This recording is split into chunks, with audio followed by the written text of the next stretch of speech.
শাহরিয়া শাহিনা শাহিনা সরকার। জি sir, আসসালামু আলাইকুম, ভালো আছেন? জি জি, ওয়ালাইকুম আসসালাম। আহ, আছি স্যার, ভালো। ওইখানে আমি জানতে চাচ্ছিলাম যে রিহ্যাবিলিটেশন মেডিসিন স্পেশালিস্ট তাদের ডিমান্ডটা কিরকম, কারণ আমি আসলে অস্ট্রেলিয়া ইমিগ্রেশনের জন্য বিভিন্ন ভিডিও দেখছিলাম, বা আমি অলরেডি অনেক সার্চও করেছি, কিন্তু হ্যাঁ। ফিজিওথেরাপিস্ট নিয়ে যেভাবে কথা বলা হয়, কিন্তু ওইভাবে ফিজিয়াট্রিস্ট অর্থাৎ রিহ্যাবিলিটেশন মেডিসিন স্পেশালিস্ট যারা যারা বাত হুম ব্যথা নিয়ে কাজ করে, হুম একটা হুম বলে রিমাটোলজিস্ট আর একটা হচ্ছে ফিজিয়াট্রিস্ট। তো হুম। ফিজিয়াট্রিস্ট নিয়ে ওইভাবে আসলে আমি মানে কথা শুনি না, তো আপনার কাছ থেকে বুঝছি। জানতে চাচ্ছিলাম ডিমান্ডটা কিরকম। আচ্ছা। মেডিকেল যে কোনো প্রফেশনেরই আপনার প্যারামেডিক্স, আপনার রিহেবিলিটেশন, সবেরই আপনার অপশন ভালো। মানে অস্ট্রেলিয়া খুব ভালো দেশ এইসব প্রফেশনের জন্য। আম, তবে আপনারটা ঠিক ক্রাইটেরিয়াটা মিলছে কিনা ওটা আপনার সিভির সাথে আমাদের লিঙ্ক করতে মিলাতে হবে এখানকার কি কি। হয়তো ওরা অন্য কোনো নামে বলে আপনার প্রফেশনটাকে, সেজন্য হয়তো আপনি পাচ্ছেন না বা দেখা যাচ্ছে না।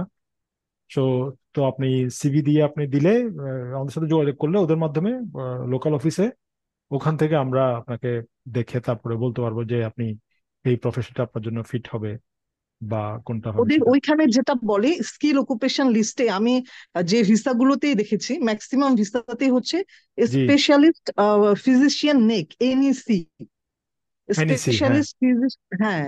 এনইসি এইটার আন্ডারে হচ্ছে রিহ্যাবিলিটেশন মেডিসিন, এবং এটা আচ্ছা। রিকগনাইজড ইনস্টিটিউটটা হচ্ছে আপনার অস্ট্রেলিয়ান রিহ্যাবিলিটেশন এএফআরএম আর কি বলে, যেটা বুঝছি তাহলে। আরএসসিপির আন্ডারে। হ্যাঁ, সে আপনার ওটা আপনার ইয়া করবে, এই অ্যাসেসমেন্ট করবে আপনার প্রফেশনটা। আচ্ছা, না আমি জানতে চাচ্ছিলাম যে এটার ডিমান্ড কিরকম, সেটা ও ওয়েস্টার্ন ডিমান্ড। অস্ট্রেলিয়ায় হোক বা থ্রু। হ্যাঁ জি, ডিমান্ড ভালো। সরি, ডিমান্ড ভালো, ডিমান্ড ডিমান্ড ভালো। ভালো। হ্যাঁ, ডিমান্ড ভালো আপনার। কানাডা থেকে, তারপর সুইজারল্যান্ড থেকে এখানে স্টুডেন্টরা পড়তে আসে তো এই সাবজেক্ট গুলা। ওরা কেন আসে?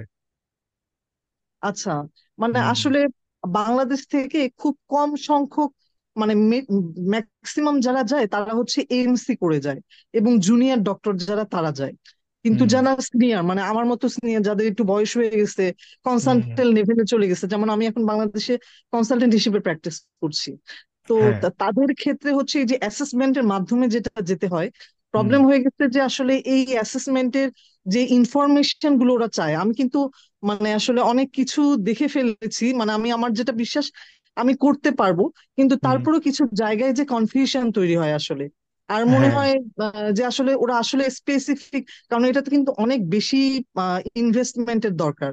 আমি যতটুকু জানি ইন টোটাল আপনার অ্যারাউন্ড 5 to 6 লাখস এর মতো চলে যাবে, মানে প্রথম পোর্টফোলিও খোলা, তারপর হচ্ছে ওদের ওইখানে অ্যাসেসমেন্ট করানো, ইন্টারভিউ জন্য একটা পেমেন্ট দিতে হয়, সমস্ত কিছু মিলায় কিন্তু অনেক একটা খরচের ব্যাপার থাকে। হ্যাঁ, তো এই এগুলা আপনার এই মেডিকেলের প্রফেশন গুলা, ও এগুলা ওরা রিগোরাস অ্যাসেসমেন্ট করবে। ওইটাতে আপনার লাগতে পারে, কারণ এসব বিষয়ে ওরা রিস্ক নেয় না।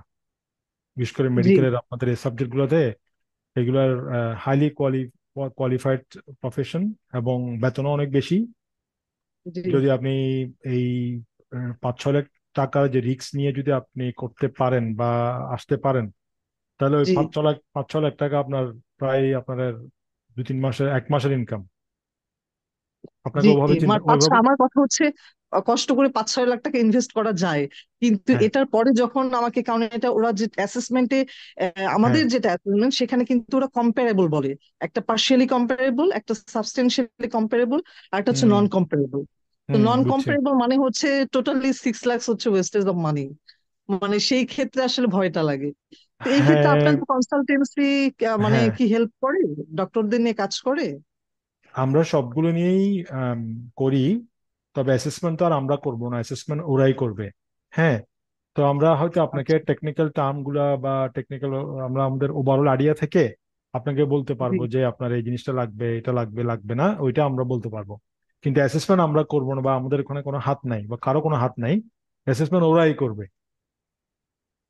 বুঝতে আচ্ছা, পারছেন? কিন্তু অ্যাসেসমেন্ট ফর্ম যেটা সেটা তো আমাকে ফিল আপ করে ওদেরকে পাঠাতে হবে, তাই না? হুম। জি হ্যাঁ। জি। তো হ্যাঁ। তাহলে ফার্স্ট প্রসেসিং হচ্ছে আমার একটা পোর্টফোলিও করা, সেকেন্ড হ্যাঁ। হচ্ছে আমাকে অ্যাসেসমেন্ট করানো, এবং ওই হ্যাঁ। অ্যাসেসমেন্টের মধ্যে অবশ্যই তার আগে আমাকে ইংলিশ প্রফিসিয়েন্সিটা দিয়ে দিতে হবে। হুম। তারপরে হচ্ছে আমার ওই ভিসার জন্য অ্যাপ্লাই করা, তাই না? মানে জি ইউআই যেটা বলে, এক্সপ্রেশন অফ জি ইন্টারেস্ট। জি জি, ইউআই আচ্ছা, স্কিল এটা সিলেক্ট হচ্ছে এগ্রিমেন্ট। আমাদের ফিজিশিয়ানদের জন্য এটা ওয়ান অ্যান্ড অনলি ওয়ে, তাই না? জি, আচ্ছা, সবার জন্য, এখানে এটা লাস্ট, সব প্রফেশনের জন্যই এটাই স্টেপস। আচ্ছা, লাস্ট কোশ্চেনটা হচ্ছে, প্রবলেম হয়ে গেছে কি জানেন, সেটা হচ্ছে ওই যে পয়েন্ট টেস্টেড যে পয়েন্ট সিস্টেম যেটা, সেখানে হুম। ওদের ওইখানে একটা জিনিস খুবই অবাক লাগে, সেটা হচ্ছে আপনার বয়স যত বাড়ছে পয়েন্ট তত কমছে। উল্টো হ্যাঁ। দিকে কিন্তু আপনার এক্সপেরিয়েন্স যত বেশি, তত বেশি কিন্তু আপনার পয়েন্ট। তাহলে এটা কিভাবে হয়? কারণ আপনার বয়স যদি বেশি হবে, আপনার এক্সপেরিয়েন্স তো তত বেশি হবে, তাই না? তো সেই না, ক্ষেত্রে একটু ওরা ভয় এখানে হচ্ছে। একটু ইয়াং ইয়াং লোক আনতে চায় আর কি, মানে বয়স্কদেরকে একটু ডিসকারেজ করে আর কি, এটা বলে। কারণ বয়স্ক লোক নিয়ে আসলে ওরা মনে করে যে এটা তো লায়াবিলিটিস চলে আসতেছে, কারণ এখানে আপনার মেডিকেল ট্রিটমেন্ট কমপ্লিটলি ফ্রি, সবকিছু ফ্রি। জি, সেজন্য। আমার কনসালটেন্ট হিসেবে আমার 2.5 ইয়ার্স হয়ে গিয়েছে, মানে 2 বছর, অলমোস্ট 5 মান্থের মতো। তো আপনি আমাকে কি অ্যাডভাইস করছেন? আমার এখন এজ চলছে 37.5, মানে থার্টি আপনি এইট এখনো শুনছি। মানে ভালো পজিশনে আছেন, আপনি 5-6 লাখ টাকা রিস্ক নিতে পারেন। আপনি বলতে চাচ্ছেন আমি অ্যাসেসমেন্ট উইথিন 1 ইয়ারের মধ্যে ট্রাই শুরু করে দিতে পারি, তাই তো? অ্যাসেসমেন্টটা করে ফেলেন, হ্যাঁ অ্যাসেসমেন্টটা আচ্ছা, করে ফেলেন, বা আপনার যদি আরো অ্যাডভাইস লাগে আমরা তো আছি। তো জি, আমি সেই আপনাদেরকে ক্ষেত্রে নক করবো ইনশাল্লাহ। হ্যাঁ, কনফিডেন্সটা আমরা আপনাকে, কনফিডেন্স লেভেলের বিষয়টা আমরা আপনাকে হেল্প করতে পারবো যতটুকু ইয়ে করা যায়। আপনার আপনার ব্যাকগ্রাউন্ডের উপর ডিপেন্ড করবে সবকিছুই, বাট আমরা বলবো যে এটা লাগবে এটা লাগবে না, এটা আমরা গাইড করবো আপনাকে, সেটাই। অ্যাসেসমেন্ট ওরাই করবে, হ্যাঁ। জি, আমি জি, যদি জব নিয়ে ওখানে রেজিস্ট্রেশনটা করে ফেলতে পারি, সেই ক্ষেত্রে তো আমি আমার হাজবেন্ড, আমি আমার বাচ্চাদেরকে তো আমিই নিয়ে যেতে পারবো, তাই না? মানে এক্স্যাক্টলি। তাদের জন্য তো কিছু করতে হবে না। না না। আচ্ছা, জি, thank you so much. Thank you, thank you.